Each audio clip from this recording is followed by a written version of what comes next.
Be careful. He's and Scott Higgins, both of them coked up out of their minds.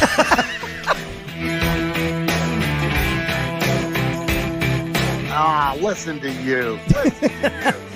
He's down in the basement. Yeah. Oh, I love that. I think we should call this the Acement. The Acement, yes. Yeah, what do you think there, huh? I like that. The Acement Studios. Excuse me, I'm drinking beer. Hold on a second. We usually drink bourbon on our end Yeah, when we right. do the podcast, so That's all right. feel free to enjoy yourself. Yeah, exactly. You shoot an 8-ball if you want. We don't care, as long as it's good stories.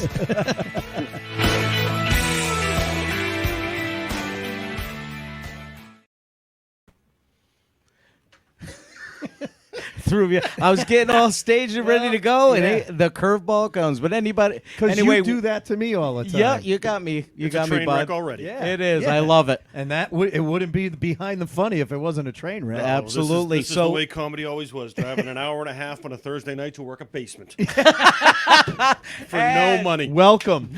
It's just like the 80s, right? There's the name of the episode. I even wore Drove the an hour and a half on a Thursday night to work in a basement. Yep, and it's about the size of money. the crowd I would draw. Yeah. Welcome to the Acement, everybody. It's time to go behind the funny. This is Scott Higgins. And this is Ace Aceto. And we are so glad you guys are here. We got, as you could tell, this is going to be a fun episode. We thank you all for joining us, as you always do. We got a great bourbon date this week. Yeah. We had her about a month or so ago. Yeah, I got to she meet was the nice. distiller at a tasting. Litchfield Distillery in Connecticut makes this particular, what they call it, an American whiskey, but it's made in the fashion of a bourbon. Yeah. Ace has got the label right there. Yeah, so. I can't read it, though, because I'm wearing different glasses, and it's not working. I got buddy rid of over my here. lesbian glasses. Litchfield Distillery, American single malt whiskey. This one, actually, the owner of Canterbury Liquors in Canterbury, Connecticut, and the master distiller at Litchfield made this one together. Nice. So it's a limited edition. They signed the bottle for us, and it is really, really good. Sweet. And it's delicious. It's got a nice smoky aftertaste. Yeah. Just like our guest.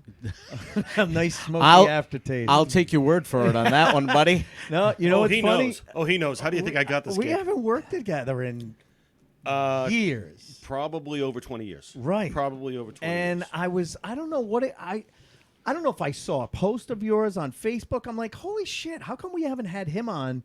And then when we started talking, you told me, what you've been doing the past couple of years. And I'm like, oh, that's why, because I haven't worked with him in the past few years. So we want to welcome to Behind the Funny, very funny Boston comedian, Mr. Paul Elwell. Well, thank you for We have a having me. studio audience, but I don't know where they went. And I made it They're a all point to you pulled a picture off of Facebook. And I made it a point to wear the same To shirt. wear the same shirt? So that people For would know continuity? it was me. Okay. Because a lot of people mistaking me for other people. And Yeah. You know, You didn't bring even Sinead O'Connor up until yesterday. Until And yesterday. So now I don't have to worry about Yeah. that. Very, very sad. Yeah, I Are you know. going to tear a picture of the Pope in the middle of this No, episode? I actually used to close on that. She stole that from me. Did she really? Yeah. Oh, damn Because it. I don't know the meaning of the phrase too soon. For me, it There is cannot nothing. be soon enough. The Yeah. second time I worked in Grand Cayman, John Candy died while I was there, and the day that he died, I did a joke that night in my set. About him? Yeah, well, his wife was bringing the remains home from Mexico, and they asked her if she had anything to claim, and she said, just a box of candy. and it was just like that, and the crowd was like, all right, we'll give it to you because you got. right. Well, the first time I worked, Grand Cayman was one of the best gigs ever. Yeah. The first time I worked Grand Cayman, Bill Hicks died.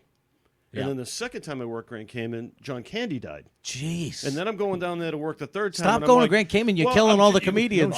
My fear was it was going to be the other comic, and I'd have to cover his time. Well, and now I worked at the Comedy Connection in Providence one time, and you know who the comedian is because we talked about it in this show, Cal Verducci. Oh yeah. Oh, yeah, I know. The day that the crocodile hunter was killed, we're doing a show that night. It was a Thursday night, and as soon as we get there, the manager goes, "Cal, you might want to cut your Crocodile Hunter Crocodile. bit with the impression. He goes, "Why? It's like an homage to him tonight." And she goes, "No, it's not. I'm sure they didn't see You're it that making way. fun of him." And she goes, "I really don't do it tonight."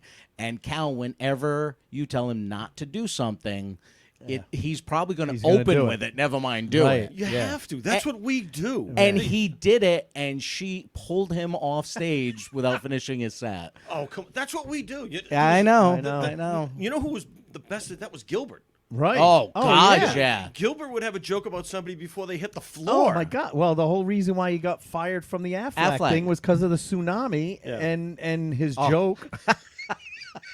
Yep. You got to do it. My girlfriend broke up with me, but like they say in Japan, that's okay. Another one will come floating by any minute. Oh, you're gonna close on that. I worked with Gilbert down at. I wanted to work with him so bad. I was working at Catch in Princeton, and the club, Catch Rising Star in Princeton, is great. It's in a hotel, it's right? in a hotel, Yeah. but it's a rare hotel gig where it's a really, it's a set-up comedy club. Yeah. It's not something that has Right. other functions. And the week I was there, they put that Thursday night.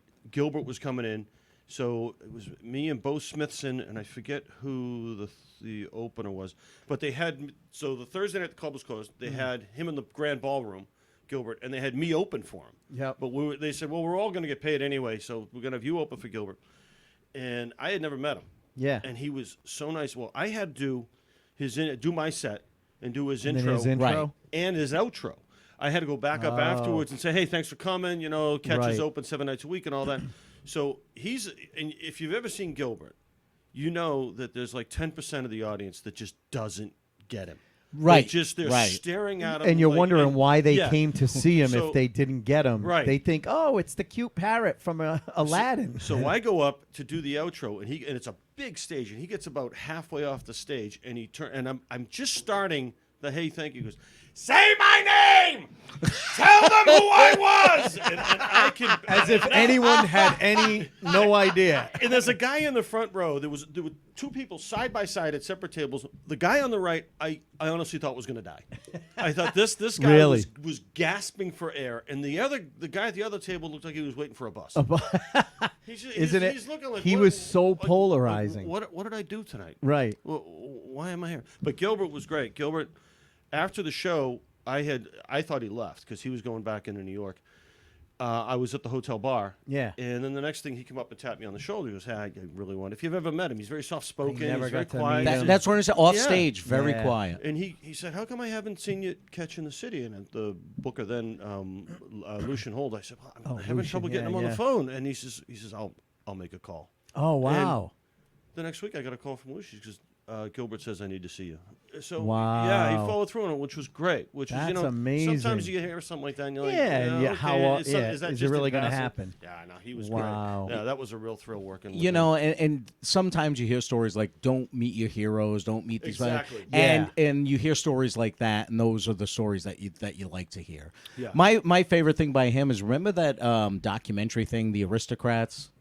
And they show the When he does video of him telling a 9/11 joke that bombs, and then he goes into Into the that. That was Aristocrats. it was at one It of was the roasts. one of the Right, roasts. It was at, the at, Central. at first- the Friars Club, wasn't yeah, it? The first roast after Yes. 9/11. Yeah. And he turned the entire crowd around on the Aristocrats. On the joke. Aristocrats. the joke, the right. joke he told was that he was going to fly into New York, but there was a connection at the Empire State Building.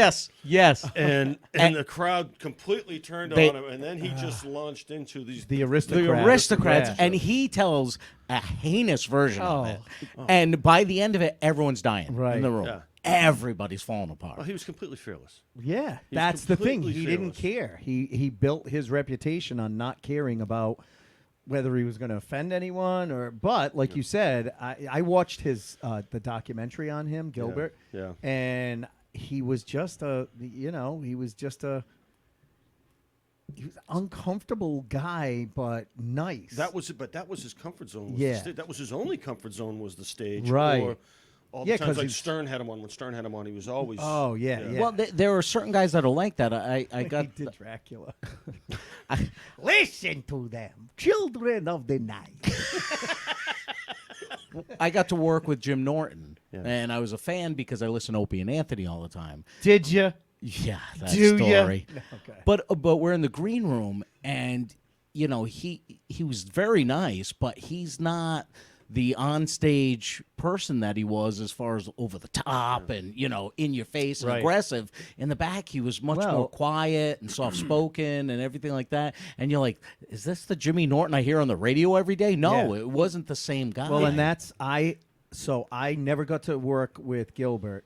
I always wanted to. In fact, I think right before, probably a couple of months before he died, I reached out to Steen because I've been doing, working with him. Yeah, he was booking and I him. knew he was booking him. Yeah. I was like, listen, man, I don't even care. You don't even have to pay me. I just want to say that I got to open for him once because I have been doing an impression of him and Bobcat Goldthwait in the same bit 30 years. for 30-something years, and I always wanted to do it. Now, I opened for Bobcat, but it was after he had kind of shed that character to the point where he was like, yeah, I really don't do that character anymore. I don't want to do it and stuff. So I pushed out and I didn't do the bit because I'm like, well, I'm not going to go up and do the bit if it's something that he doesn't really want to be associated with anymore. That would be insensitive. But he was soft-spoken off stage. Yeah, he came on when we had the on WZLX when DJ Hazard and the group of us had the Friday night comic strip. Yeah. He was on there one night, and after the show, he was working Duck Soup. Uh-huh. So I was heading down there, so I drove him down there, and he's he's a real nice guy. He's just just so we quiet, get to talks like this. we get to Duck Soup, and there's this just huge sea of humanity trying to get in there, and he's trying to get in, and I don't know. He just starts screaming like, yeah. and it parted like the Red Sea. He's like, come on, let's go. It was. I'm with. Hold with them. on, I got this. Get the fuck out of the way! Oh, they were in complete shock. It was That's- awesome. It was beautiful. hilarious. Now, how long have you been doing comedy, Paul? I started. My first set was December 13th, 1987. Wow. Catch a Rising Star. Brian Kiley was The the old host. Catch The old up Catch, in the original Boston. Catch Yeah. in Harvard Square. Yeah. With the bookshelf behind Yeah. it. And that was when I was only 18. Oh, wow. And when I was going there just to go to a To club watch- and see, yeah. Louis was there. Yeah. And Janine Garofalo. Yep. And Yep. Jonathan Groff. Yeah, we just had Jonathan on a Yeah, couple I of weeks listened ago. to that episode. It was Yeah. great. John's a Awesome dynamite guy. But it was that whole crowd when I jumped in, essentially. But what was great was I did my first set with Kylie hosting, Kylie's phenomenal. but such a gracious host. Yes. Oh, Such absolutely. a gracious host. That's what I and mean. Just a Yeah. phenomenal person, never mind a comedian. just shed me of all my nerves. Yep. I mean, Yeah. it was, Yep. it was the typical first ever train wreck set. Not even Yeah. a train wreck, but it was, you get up on the light for the first time. Yeah. Right. But he got me through it. Yeah. But something made you say, I got to keep doing this. Yeah. You only have to get that first laugh. Isn't it? Right. Yeah. Yeah.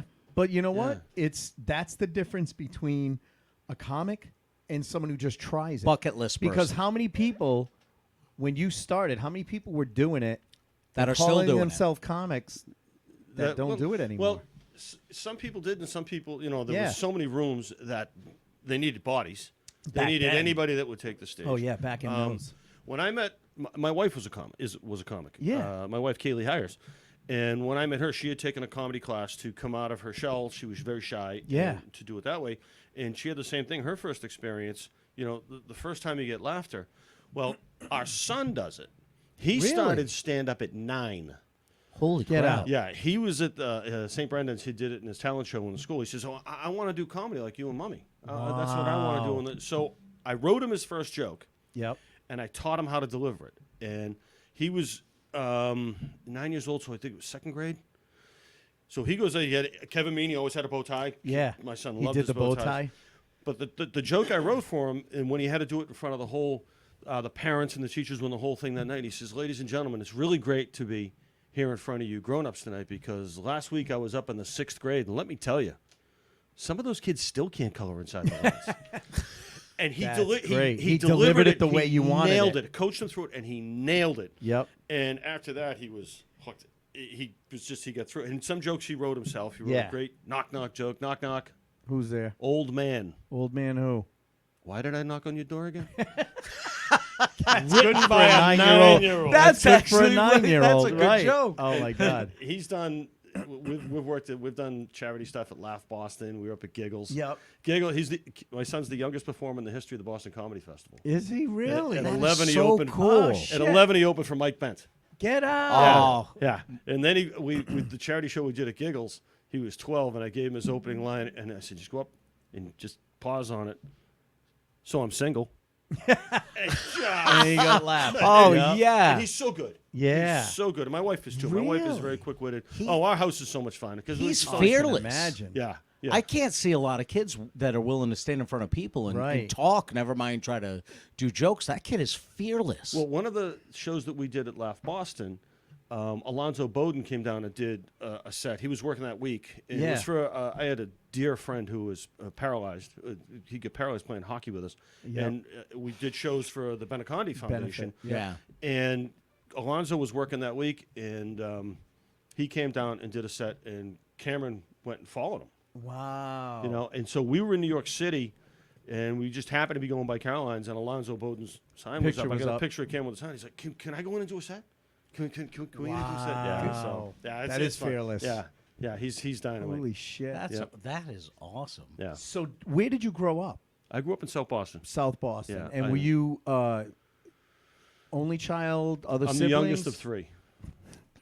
We've been doing this 7 years. Yeah, We can count on one hand the amount of comics who are the firstborn. It's always the baby or the middle child because we were screaming for attention. that was definitely part. Well, Tom Cotter said it. He's like, "Oh yeah, my brother's an admiral. My father was a neurosurgeon, and I'm telling dick jokes And I'm- on stage. You know, Every single time. Yeah. It's, Yeah. it's very rarely. And now you were the youngest of three. Yeah. The older two, brother, what do they- sister. I have my sister's in the middle. My brother's older, but what did they do for a living? there's a 10-year gap between my sister and me. oh, So okay. they're 2 years apart, and then 10 years later, whoops, here comes this one. But what Yeah. were their careers? We don't say mistake. we say my- surprise. My brother's a sheet metal worker.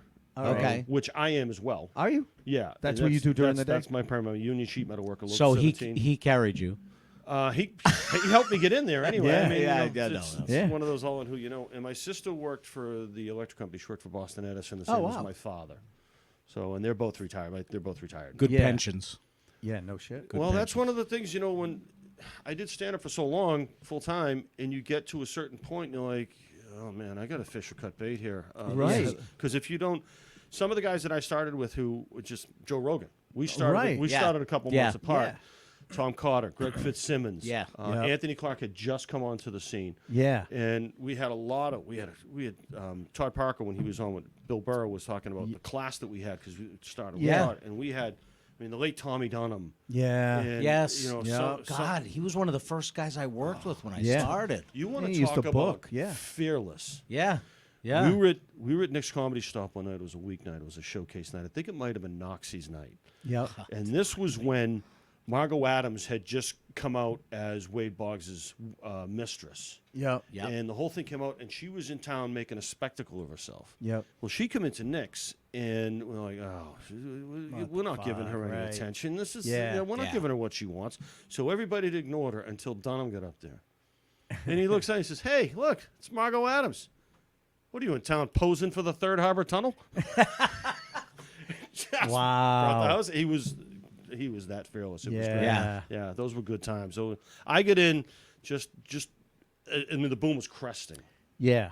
and it was dynamite. And that's it. See, I started in '89, but I started down here at Periwinkle's. Oh, that's such a Great club, room. right? I Charlie know. had such a great room there. And we had Charlie and Frank on a couple of years ago and talked about how that whole scene got started and how Chance Langton was the one that invited them up to Boston, and they used to work up there. But he shit, I forgot what I was gonna say.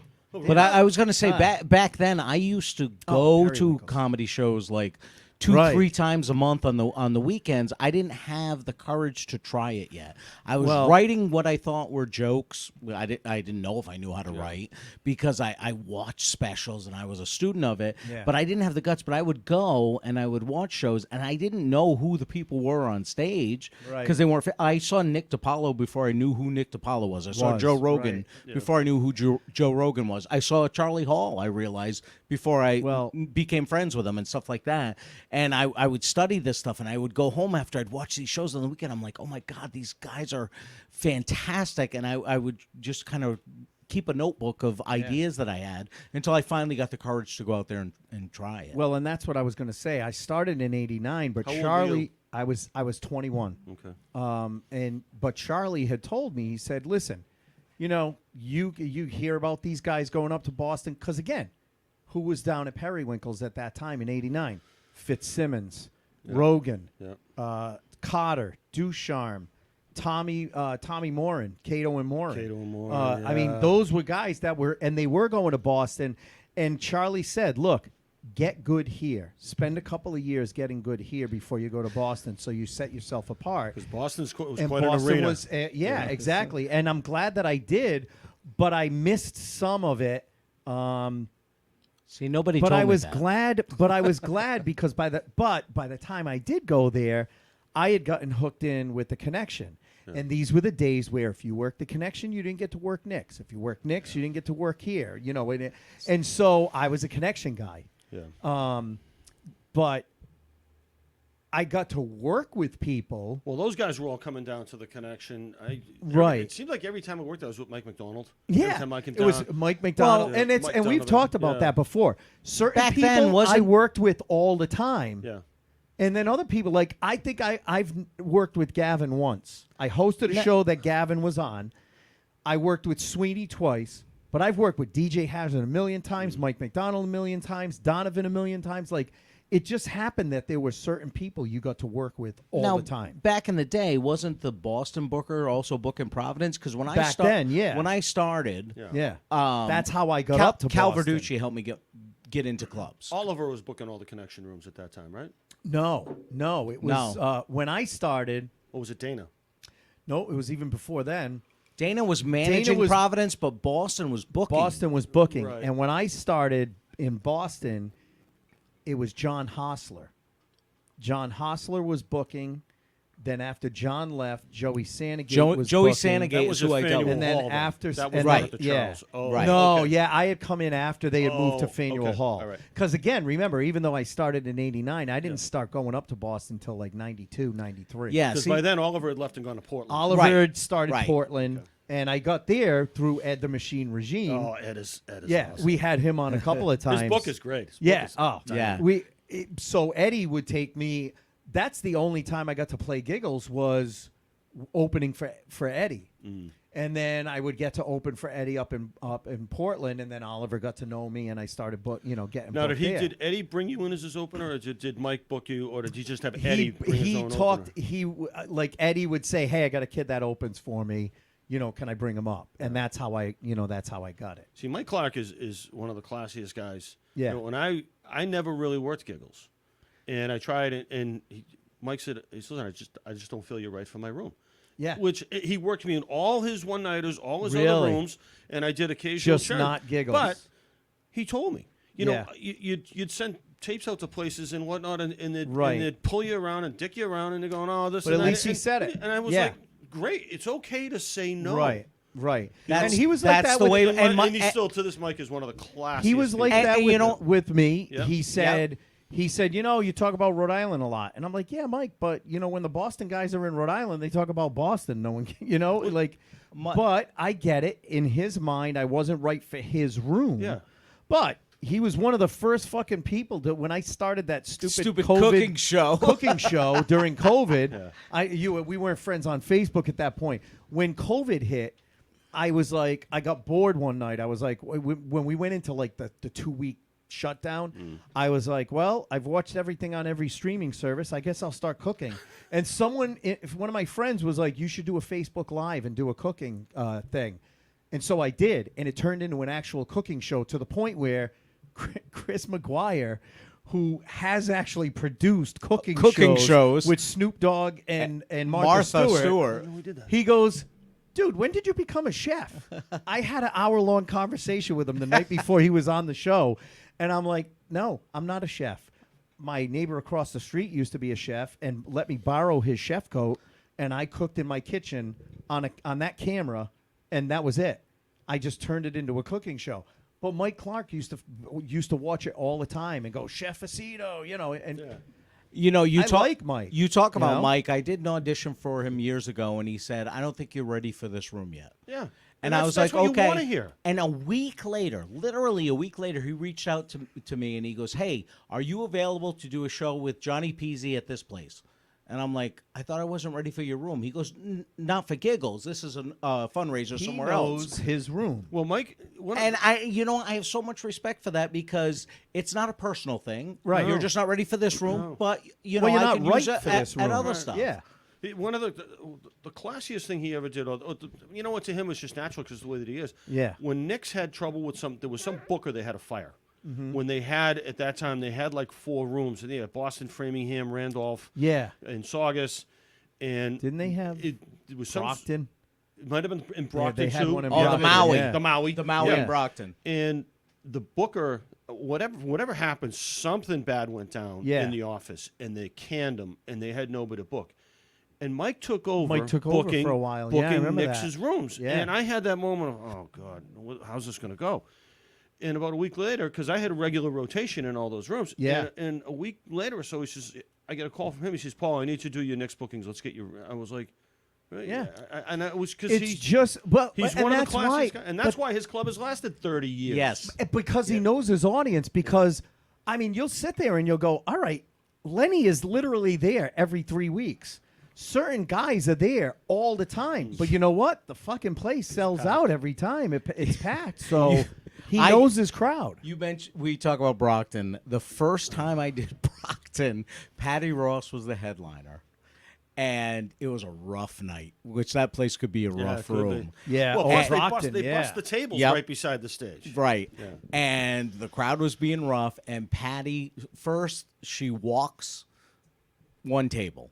She just destroyed them and walked that table. And then another table starts going after her, so she walks that table. So she looks at me, I'm off to the side. She goes, "I'm not leaving till I walk every fucking person in this room." And she love just goes, Patty. she's like a sniper attacking everybody in that room for the rest of the night. And I'm in the back of the room just dying watching this because I don't even think she did material. She just attacked every person in the room she for the could rest do of it. the night. She could And you do know it. what? The crowd loved Yeah, it. they did. Right. Once Right. she Yeah, went yeah. in attack mode Yeah. and they Yep. knew that's what she was doing, she turned the entire room around. It was one of the funniest things Yeah. I ever watched. It was the most vicious thing I ever watched, but it was hilarious. Sometimes vicious can be very funny. Yeah. Especially know, when when you it's- tell the crowd that's what you're This going to is do. That's what what's you're gonna going do. to happen. Right. Okay, those 2 tables were assholes. I am now going in attack mode. Yep. Watch Get out. ready. And the crowd just loved every second of it. Yeah.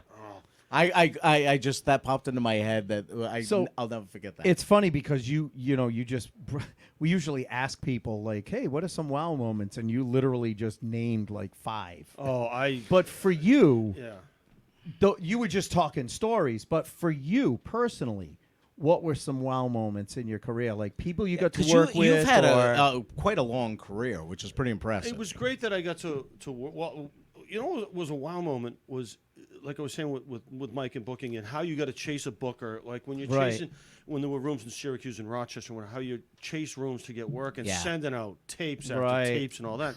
The old press kits, remember those? Exactly. your Remember the bio, Comedy your USA headshot. Yep, all that- yeah, you got all your that 500 lithographs from ABC Photo. ABC photos. Yeah. the easiest road gig I ever got, and I consider this a wow moment. I was going down to work the New York rooms to work the clubs, and Eddie Brill, who Yep. is one of the greatest human beings.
All right, we're back. Hold on. Give us 1 second, and hopefully you guys are still with us. Because it's showing that we're live. He says it's back. My son All says right. it's back. Okay. All right. Sorry about that, folks. We don't know what happened. There are thunderstorms going through the area, but I don't know drove what through happened. It's either thunderstorms or Ace Aceto at the control. No, I didn't do anything. All of a sudden, it popped off. All right. This Thank is you. what happens when a 55-year-old man is at the Oh, controls. bite me. Thank you, What's Casey. wrong with being 55? I'm not even at the controls. You're 55. He's 55. Excuse me, I'm 54. I'm not 55 yet. Oh, January. You I'm got- close. You got an Fucking ID? pussy. Yes, I do. All right. Thank you, This- Casey, this for is saying nice. you're still there. Isn't that a nice? Okay, that's very nice. Yeah, That's an- I'm not. I don't really. This is not really what I do, but man, that is very, very It's nice. Yeah. a local distillery, and they do a very, very All right. nice job. so let's So get the- back. Okay, so you were the saying wow one. I've had my share of wow moments without take question. a picture because he's but- got to figure out when to edit this. I was going down to New York, the rooms in New York, to try to get on wherever I could. Yep. And Eddie Brill helped. Well, Eddie Brill, says, I told him coming down. He said, "Stay at my place. I'm going out of town." Yep. Which he's done for A countless bunch of people. He just posted today. Yeah. Some comic from England asked if he could stay at his place, and Eddie was like, "Yeah, come on, we'll hang out. I haven't seen you in a Yeah. while." And then Eddie got a gig in England, so he's staying at that guy's place. Yeah. So yeah, he's So that guy. I went down, and Eddie was just packing up to leave when I got there. Yeah. And I said, where are you going? And he says, I'm going to Grand Cayman. And I had just sent out, I had done 20 mailings. Yep. And I had one, and I said, I'm gonna swing for the fence on this. I'm gonna go do something. And I sent it to Grand Cayman. Yep. And I said to Eddie, I said, oh, you going to Coconut? I said, yeah. I said, I just sent Kathy a tape. Get her to watch it. He said, I'll take care of it. So he gets back. How'd it go? He calls me. He says, Kathy's going to call. I said, oh, great. So Kathy Delaney calls me. She says, I want to book in. I said, oh, Yep. great. You looked at my tape. She said, no, Eddie just told me to book you. Oh wow. And that was like, Yeah, you know, that's- yeah. And so I went down there, and then the first gig I did, the first night, she says, oh, you're in the rotation. And it was Holy because and shit. Eddie Brill has always been, like I said, to this day, my son Cameron goes to Hofstra, and when he's in New York City, he gets together with Eddie. He Eddie gets treats him together like a with him. nephew. They go out Yeah. to lunch and stuff like that. Wow. He's somebody that I just, you know, I can't Yeah, say we enough had of. him on late last year or earlier this year. Just Last year. It was last year, and he was just a great, awesome just genuine guy. guy. And he was one of those And he's first so headliners I got Yes. to open for. Yeah. So He's got such a great working knowledge of the yeah. business. Oh, especially of the business. Yeah. I'll tell you a wow moment I had when Oliver had Richard Belzer in town. Okay. And Up in Portland or in well, Boston? at Duck Soup. But Okay. Oh, okay. He had him doing playoffs in Weymouth. Do you remember that room? The connection in Weymouth. They I had. think I do. Yeah, yeah. They had a great. I never It was a big played it, sports but- bar, but they had a good showroom. They had a great legit comedy room to Room. the side. It wasn't, you know, with TVs on and all that. It was a legit comedy room. Yeah. Now everybody knew who Richard Belzer was. He was one of the biggest names in the country, but I didn't know what he looked like. Right. I really had no idea. So I had to go pick him up at the hotel. And I go in the hotel, and there's a guy in the lobby, and we make eye contact. And I said, Richard? He goes, yeah. I said, all right, come on, let's go. So we jump in the car, and he gets in my car, and he goes, where's Jennifer? I said, who the hell is Jennifer? I said, you Richard Belzer? He goes, Richard Belzer? The guy's like, what? He jumped out of my car like I was an axe murderer. You I was picked like, the wrong guy. Right? So he goes back in. So I go up, so now we're in the lawn, and he's standing over in the corner looking at me like, this guy's out of his mind. So I go over to the front desk. I said, I'm here to pick up Richard Belzer. And she rings the phone. She goes, all right, he'll be right down. And this guy's standing there watching me. The elevator doors open. As soon as I saw him, I went, oh. And he walks out, and the guy's going, are you kidding me? And I looked at You're him, and I said, driving Richard Belzer. so I'm driving and you Richard picked Belzer me to up Weymouth. instead? Yeah, I was driving. And Bells was great. Oh Bells yeah, was I heard he was a great guy. just Yeah. I had his book, you know, before I started comedy, How to Be a Stand-Up Comic. Yeah. And it was hilarious. It was Yeah. it was a very funny book, but it had some very practical advice in Well, it. we were doing that show down there, and I was told by Oliver. This was when he was still booking Boston. Mm-hmm. He says, "Do your time. Bring up the middle." I'm not going to say who the middle was, because You tell us after the show. yeah. That's Well, fine. he went up and he, We don't mind talking shit after the show. Oliver always put together. He's not even a Boston guy actually, but Oliver always puts together well-structured shows. Like, Yeah. I wanted to work with Will Durst, He and he wouldn't booked let it me the right way. because I I loved did Will topical Durst. stuff. But I Right. did topical stuff, so he Yeah. wouldn't put me on. So the middle act was up, and Belzer comes over to me, and he says, "How much time are you doing in between?" I said, "I was told to bring you right up." He said, "I'm telling you to do at least 5." Because And this I guy's says- not he says- doing well. He says, "You can perform. I'm not following them piss jokes." Oh, So really? yeah, so I went up and I did like 5-6 minutes and Yeah. got off, and I forget who was running the room. Grabbed me, and goes, "What was that all about? You weren't supposed to do any time." And he had already called Oliver. Oh shit. So then after the show, I said, Oliver's going to be pissed. He said, Belzer's, because we were driving back to the city. He says, "I'll take care of Oliver." And we get back to Duck Soup, Yep. and Oliver said what happened, and Yep. Belzer said, "I'll tell you what happened. The Yeah. middle act was doing piss jokes, and I asked him to do some time, so I didn't have to follow that shit." Follow that yeah. shit, right. Yeah, and it was, and he was like, and this guy Wow. did a great job. This guy, I was like, wow. And that was good. Oliver is a reasonable Oliver's guy. a very so as reasonable much as guy. Oliver It could was be a just ball gaff. buster, It was a gaff on his part. It Right. was not. Yeah. but Oliver was the type that he'd bust your balls, yeah. but he also was realistic. And if someone, and so I could see him saying a Bell, like if Belzer said that, him going, "All right, He yeah, that deferred makes to Bells. sense. Yeah. That makes sense." Well, another time with Oliver, the first time I met Stephen Wright, he was doing a set at the Charles Playhouse, and Oliver put me on in front of him, and then I do my set, Stephen does his set, and I had never spoken a word to him. And Yeah. Stephen Wright comes over to me, and he says, "Come here, come with me." And I'm like, "Oh, God, Oh, what did shit. I do?"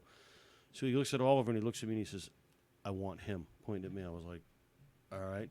He says, "Paul, you open all week?" I said, "Yeah, I'll do it." He says, he was preparing, I think, a Tonight Show or Letterman set. He wants you in front of him all week. oh wow. So he knew who he was following. I was like, right. holy mackerel. And then I was doing a benefit thing a couple of years later at Duck Soup, and I was bringing people in. And then one of those things with comics is people don't understand about comedy is, and we've all had this happen. Yeah. Well, hey, we're doing a golf tournament. Will you come and do a show? Well, yeah, this is my price. Well, we were kind of hoping you could do Yeah, oh yeah. They always do Oh, that. yeah. They pay for the food. Yeah. They pay for the golf. But they don't want to pay for the Exactly. comic. Just But- happened to me last night. Yeah. Okay, but when we put a show together, because I had a couple friends of mine that passed away, where I hang out close together, and they were doing a golf tournament, and I said, "I'll get the comics, I'll take care of it." Right. When we call each other and say, "Hey, will you do this for me?" we never say no to another comic. Absolutely. And I said, Because we know that other comic will take care of us at another show. Exactly. That'll be a paid gig Exactly. or. And I you know, was doing the show, and I said, "I wonder if Stephen Wright will do it." And I told him, I says, "Hey, listen, I'm doing this benefit. I'll be there." Wow. He was great. Yeah. Holy shit, Yeah. Real. I He can't was- say, I don't know him that well, but I just in I- that moment I was like, wow, this I is. met him twice. Yeah. I don't know if you remember when. Oh my God, I just lost his name. Dave Dave Fitzgerald. Fitzgerald. Oh. When we did that, when they did that fundraiser for Yeah. him, 3 shows at the Connection at Faneuil Hall, all sold out. Yeah. Stephen Wright was there, and at the time I was working at Rhode Island Hospital in the ER, and there was a doctor who looked like Stephen Wright and sounded. He had that same monotone voice, and he was an ER doc, so nothing phased him. So I was like, I went up to Stephen Wright after, and I was like, "Oh my God, so glad to meet you." Blah blah blah, and I said to him, I said, "It's funny. I work with a doctor down in Rhode Island who looks and sounds just like you." He goes, "Oh, really? That's cool." And then I went back down to the doctor, and I was like, "I met Stephen Wright. He sounds just like you." He's like, "Oh, really? That's cool." I was like, "I wish I could get you two together." But the second time I met him, I was at a work meeting out on Block Island, and we were at the National Hotel. And after the meeting, we're sitting at the bar. After that day of the meeting, we're sitting at the bar, and my coworkers are like, "Who's that fucking homeless guy back there?" Yeah.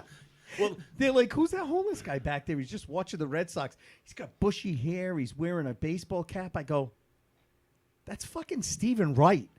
So I go over to him and I go, "Hey, Stephen," I said, "I don't want to, I'm sure you just want to stay low key, so I'm not gonna, make a big deal. I just wanted to say, awesome seeing you. I don't know if you remember me. I met you at Dave Fitzgerald's fundraiser." And he was like, "Oh yeah." I said, "Listen, awesome seeing you again. I'm gonna leave you alone." Like I didn't want to yeah. fanboy out, Right. but went back to the bar and I was like, "Yep, that was him. That was him." And he was just gracious and nice, the whole that time. charity show he did for me, my mother came to the show.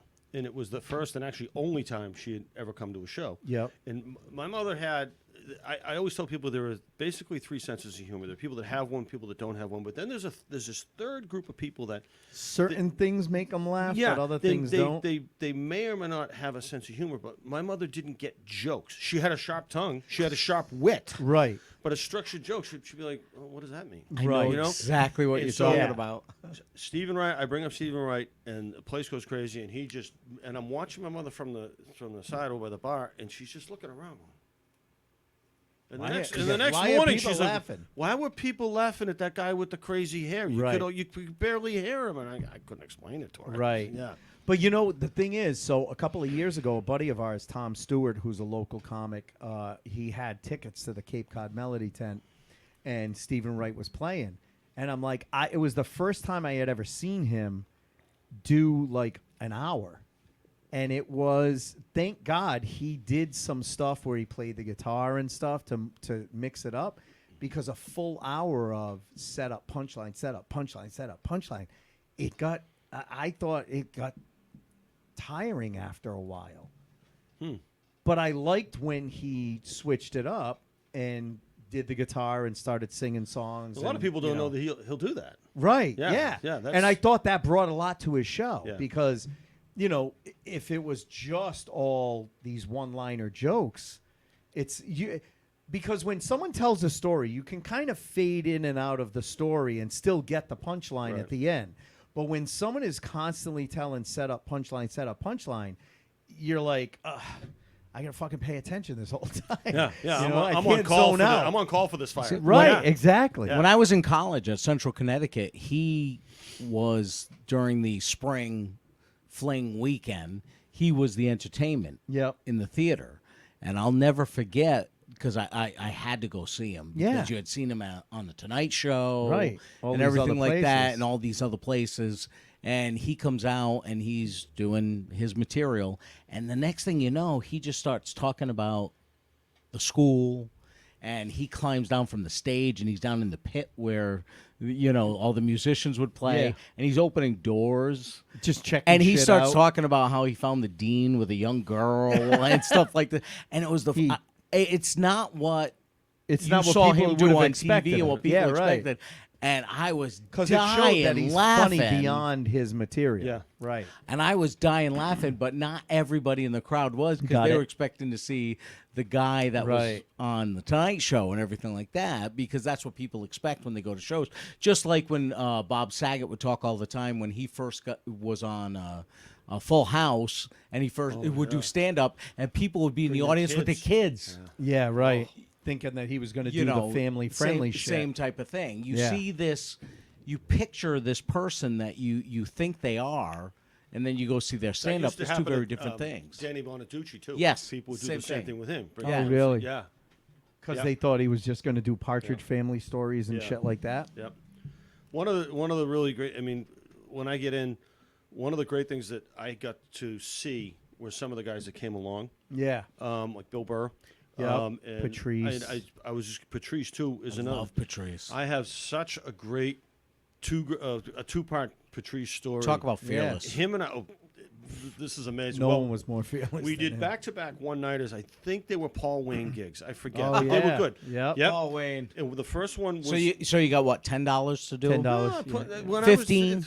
no, he paid pretty well at that time. Really? Yeah, I never had an issue with Paul. He paid me crap, and then someone came up to me after a show and was like, "Hey, how can we book you for something?" And he immediately cut Oh, in and yeah. was like, Yeah. "Here's my card. Call me if you want him." Yeah. I was Well, like, we yeah. had this. The Friday night was at a Knights of Columbus somewhere up on the North Shore. Might have been Malden or Melrose or somewhere. Yep. And it's me and Patrice.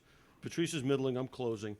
I forget who the opener was, but we get to the Knights of Columbus, and it was real nice. It was a nice setup and everything. Yeah. We used to set up really, and people like that, people at like Knights of Columbus and those type of halls, they Elks love when Lodge. you bring. Yes, Oh, they love when absolutely. you We bring do the a ton entertainment of to them. those. Those Yeah. are always great gigs. Yes. And just before the show started, the guy running over says, "Now you guys know you have to wear clean." Oh. And Patrice didn't even look at him and goes, "I can fucking do that." Right? Yeah, right. And the guys, and so I'm like, "Oh, well, How's this gonna work? How's this Yeah. gonna go?" Patrice worked spotless. Really? He pivoted all his material just And as made it funny, just as and then after the gig they had the gig catered with pizzas. They had stacks of pizzas, and they said, "Listen, we got all these extra pizzas. You guys want to take a pizza? You can take a pizza." And Patrice says, "I can take a pizza." Thanks. Can I take 4? I was just going to say, how many did he go for? Sure. Now, at the time, I was driving, I had an Eagle Talon. Yeah. All right? And I have another. Eagle Yeah, I had Talon. a Oh, 94 wow. Eagle Talon, and I have another one now. I have a second one. Oh, my God. So he goes out. So I've got a pizza. So he's got 5 pizzas, right? So this is Patrice. So we look at the car. He gets in the car. He shuts the door. He rolls the window down. I push the pizzas in on top of him. So Yep. now it's Patrice sitting behind 5 pizzas. pizzas. The whole thing is steamed up as my we're driving God. back. Right, but the next night we were in Drake, and it was a dinner and a show package, which was good. The room was good. Yeah. Now the opener, I forget who it was, but really struggled. Yeah. It didn't matter. That's fine. We all Right. And Patrice was like, "I'll take care of this." So he goes up. So the opener never really brought the crowd around. They were okay. The Yeah. crowd wasn't bad. So Patrice goes up. And he lumbers up and he kind of is half sitting on the Yeah, stool right, and he's kind of getting into it. And there's this rumbling at this front table, and I'm standing in the back with the manager, and we're kind of like, "Oh, what's going to happen here?" And this woman in the front threw a handful of salad at him, and said, "You're nothing but a big talking monkey anyway." Oh. Okay, and in that dead silence of the room, I said to the manager, "The show is over. Yeah. Get Absolutely. He can hit her with a chair." Buckle up. Yeah. And he just started picking food off him. And he looked at her and he says, "Monkey? Man, how much you been drinking? Look at me. I just be one of them big gorillas just chilling in the jungle, eating bananas till they're coming out of my ass." And he saved the show. I mean, he terrorized Totally this woman went up. and completely pulled the And show lit her up. He lit her up, and it was awesome. And turned it around on turned her. it around Like, and I'm had not no little monkey. I'm a it was fucking big beautiful. gorilla. So at the end of his set, he brings me up. And I walk that's up, right, and 'cause I you get were up, closing. and I get up to the mic and I said, "Oh, I guess it's time for me to monkey around." And he came unglued. He lost He it. was laughing so hard I could barely get started. That's it was, awesome. He was beautiful. He was. and he was on his way to be like the next Yeah, Richard Pryor. I know. He was just a gentleman. It was just Yeah. a big teddy bear. He was such a I remember great guy. going to the Connection Christmas parties, and because he started as the doorman. Yep. He was a bouncer doorman, and then I remember going to the Christmas parties. He's literally like laying on the couch. He's like, "Hey, Cecito, what's going on?" It's like, "What's going on?" Well, he would go on Opie and Anthony regularly, yeah. and he was brilliant on there. And one time they had Chris Rock on there, and Chris Rock said, "I've never seen anybody that was more self-destructive with their own career than Patrice O'Neal." He goes, "I picked him to be the father in my show, Everybody Hates Chris." And I brought him in to do the reading for the producers and all this stuff. And he's like, yeah, I'm not reading this shit. Yeah. And they're like, "Well, we need to see how you'd interact and how you do." He goes, yeah. No, I'm not doing this shit. And Chris goes, I'm sitting in the room like, "I vouch for you, motherfucker." Yeah, right. Read the goddamn line. Read this stuff. And he goes, Okay. he goes, more people have vouched for him to try to get him in on TV shows, on movies, and shit like that. And he just blows his own spot up because he doesn't want to play the game. He Right. He never didn't want to would. conform to it. Right. Yeah. He Well, would look at- never play along because Was it- he's going to be Patrice O'Neal. Was it Carrie Louise or Bernadette Pauly that told a story about them doing some college gig, and she goes, the backdrop was a Confederate flag. Bernadette.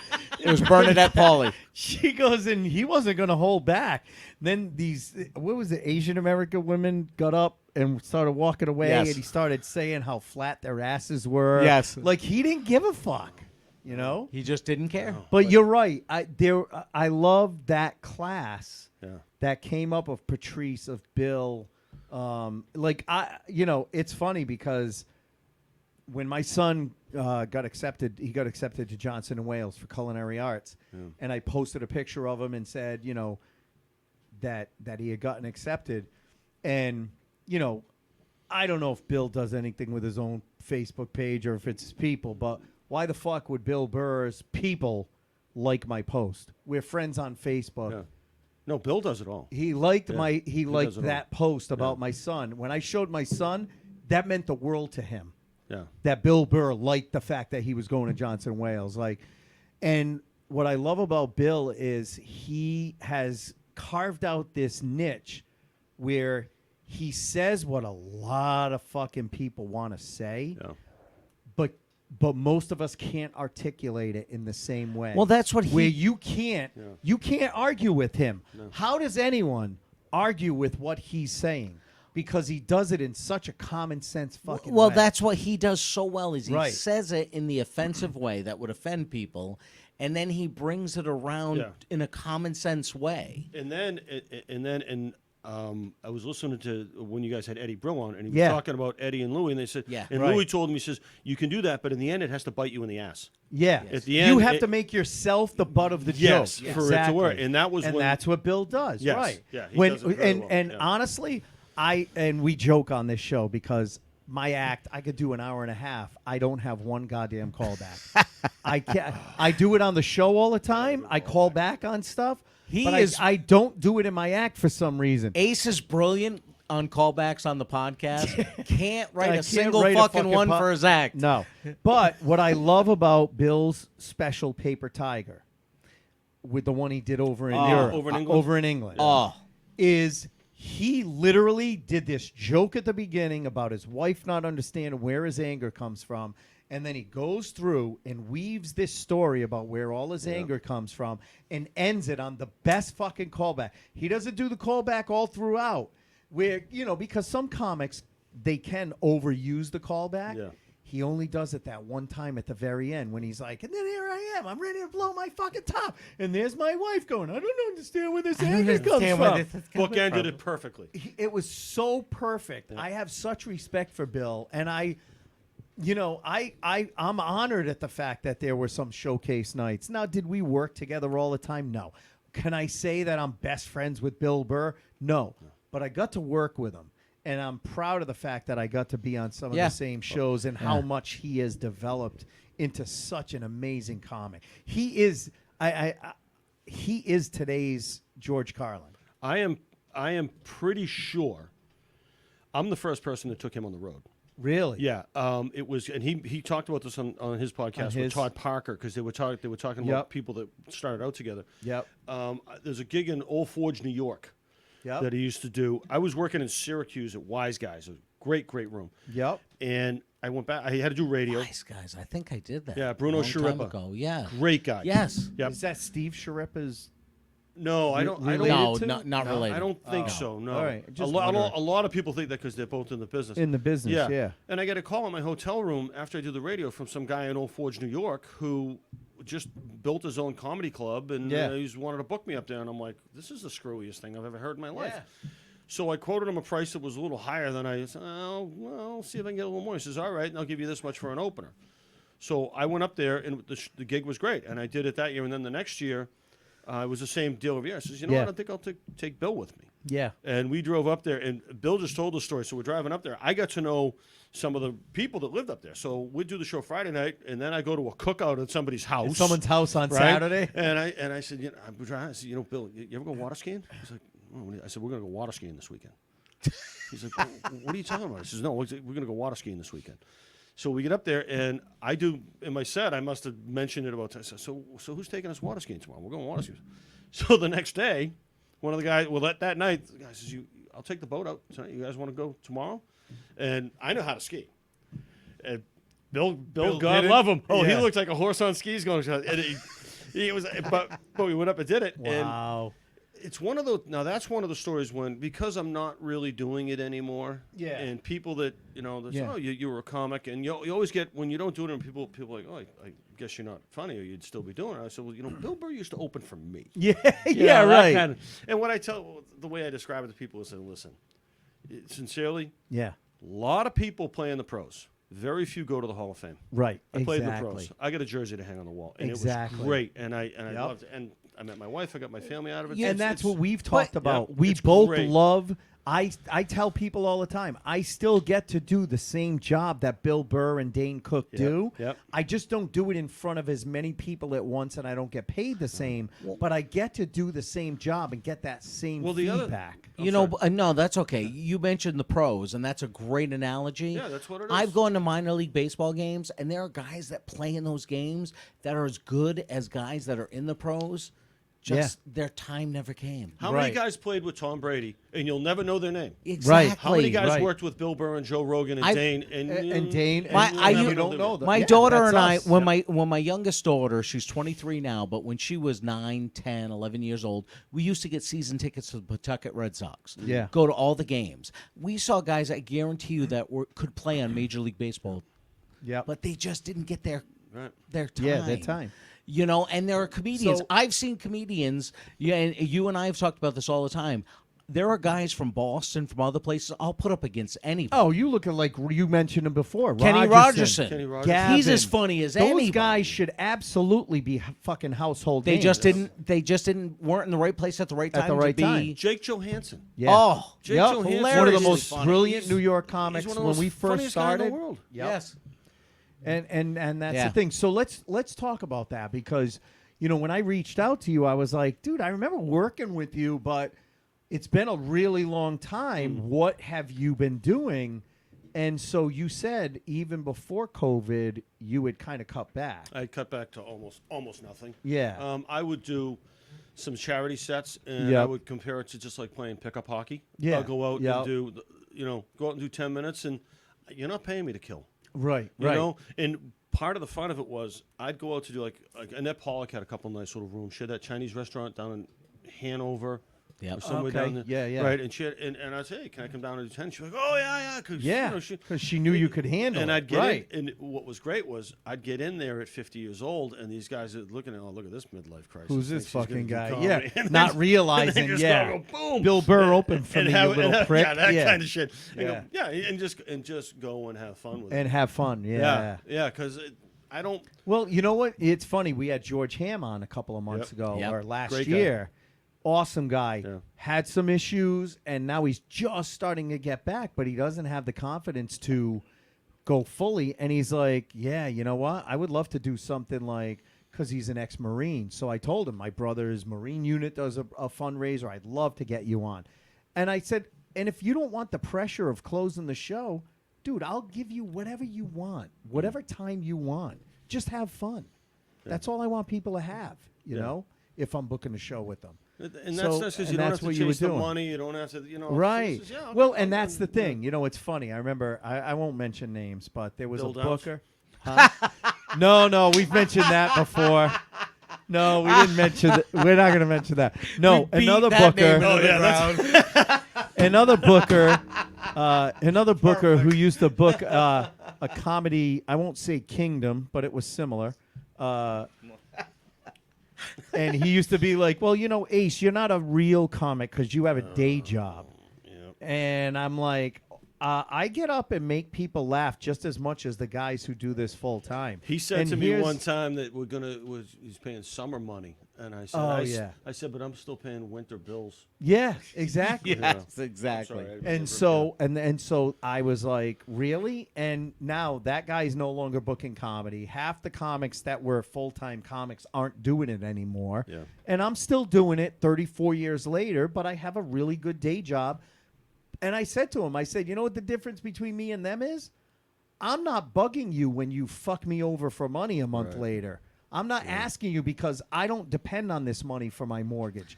That doesn't make me any less hungry to be successful and make people laugh, though. I still bug them even though I have a day job because I Yeah, want my I don't. fucking money. Well, I was lucky when I decided. I don't work for people. I got to bug money. When I got to the point where I was like, listen, I've got to, either fish or cut bait, and I was like, you know what, I had met my wife, things were good. Said, I'm going back to the tools. I'm pulling my tools out. I know I can make a good living. I'm not. Exactly. I didn't. Like I said, I didn't make it to the Hall of Fame. I did. I did very well. I Yeah. did very well, very respected amongst my peers. I did TV, radio, did Right, all that stuff. right. Did Comedy Central, all that stuff. Right. And it gets to that point because I know, and I tell people this as well. There's no middle class in this business. No. You're either selling You're either- theaters, yeah. or you You're work at doing a day job. VFWs and Exactly, yeah, exactly, and I'm they're fine not- with that. So am I, and they're not paying the mortgage. Right. But for the guys that I know that I worked with who went and got to the Hall of Fame, I could name you a dozen guys that are destitute. Yeah. One of my old friends in the business, I won't say his name because I don't want to embarrass him, and people know who he is, but he was homeless. He yeah. stayed at my house one night, and he was somebody that we all loved and That- loved to work with. and he's homeless now. And I know one of the guys that I used to look up to so much that reaches out every once in a while and says, "Hey, can you book me on a show?" And I'm like, I don't book that much. Yeah. I do this Ace Aceto's Royal Flush comedy show, and I might do, like this fall, I'm going to do 4 of them, but I don't do it that often. I'm not booking a bunch of different rooms. I'm booking a show that I bring to different rooms, and I feel bad because this is someone who has been on TV, has been on Letterman, has been on Carson, and now is very hit or miss. Yeah. When they're doing shows. And you feel horrible Yeah, because that fall from these are grace guys is hard. Exactly, hard. and these were guys that were at the absolute top. Got people that we wanted to be. You're right. Exactly, Right. people we aspired to be, and now I'm like, oh, I feel like saying to that booker, like, oh, so how am I doing and how are they doing right now? Yeah. I still make people laugh. That's all I ever got into this business to do. I honestly didn't think I was ever going to get famous. Was there a short, brief time that I did want to move to New York and had that plan? Yeah, Of course, absolutely. everybody did. When But they it didn't started. work out. But I'm very happy with where I am and the fact that I get to make people laugh any weekend I want. See, Right. I got to that point when, the money was gone now because you just Yeah. the gigs had dried It up. dried up. Yeah, And- there weren't 15 rooms Right. under each booker. And I had done the time originally writing for Dennis Miller when I had done that. When I submitted to Dennis's show was the Yeah. show that he had when Carson retired. Yeah. Everybody had a show. He had a show. Chevy Yeah. Chase had a show. Right, Everybody had right. a show. Right. And so I the head writer was an acquaintance of mine, and he said, we need everybody submitting jokes. So I was doing that, and Yeah, then that like show freelance. and it was Yeah. that show only lasted 7 months. Right. And then it wasn't long after that, somebody showed me how I could hook up with the Tonight Leno, Show. yeah. So I was doing the Tonight Show in the same fashion. Yeah. And not long after, Billy Martin, you know Billy Martin. Yeah, Have Billy you Have you had Martin. him on? I haven't. I'd love to get Billy you on. gotta get Billy on. Billy's a great Because story. he used to he was around here when I first started. Used to Billy's come down to Periwinkle's, and then he moved out to L.A. and Well, became a writer I'll and tell you stuff how that like happened. that. When I was doing the thing for the Tonight Show, he had asked me how you do it, and Yeah. I told him the process, and I was like, "Listen, don't get your hopes up because it was." And it was 2 reasons. One, it was so outrageously competitive, Yeah. and he wasn't writing topical jokes. I was writing jokes every day. I was Right, and I right. did a lot of topical material, and I Yeah. was struggling to break through. So he started doing it, and what we would do is we'd get our jokes for the day and send them to each other, critique them, and then Punch send them up. in. Yeah. Yeah. Well, it was about maybe the third week he sold 2 jokes, and then the next week he sold a couple jokes, and then he sold a couple more jokes. He went out to do a set at the Comedy Store. Leno Yeah. saw him, put him on the Tonight Show, And put him on the Tonight Show. and he was gone. And then he became the head writer for Bill Maher. Right. Yeah. But and Billy, I'm going to tell a Billy story, but he'll tell Yeah. a lot of people know this. The night that he got the Tonight Show was the night of the O.J. Bronco chase. That's right. Yeah, so Oh, it wow. never aired in It the never West. even aired. It aired in the East, but it didn't air in the West because it went so wow. late into the night. Yeah. Yeah. And he did great. And they He were did well covering enough- that whole- He did well enough to get booked back on, but they put him right back on. They said, Wow. we owe you another one. Yeah. Right. And he picked up the writing gig with Bill Maher, and he's been with Bill Maher since Politically Incorrect. I think he's been there Right. almost So 27 he's years. still with him. He's still with. He's the head writer for Wow. Bill Maher. Wow. And then Dennis had the show on HBO. Yep. And his head writer was looking for a couple people, and he was talking to Billy, and Billy says, "Listen, I got this guy, Paul Elwell." Yeah. And so Billy called me. He says, He "Listen, hooked you up. well, yeah, he did. He absolutely did." He said, "What I want you to do is put together 20 jokes. Give me your best 20. I'll see Yep. what I'll pass, and then we'll talk." I sat down with my wife and with this opportunity, and I must have had all the jokes I'd submitted. I think it was several hundred, 300 at least, just jokes. He said they don't have to be timely; they just have Yeah. to be good. So my wife and I sat down and we agreed. I said, "We have veto power."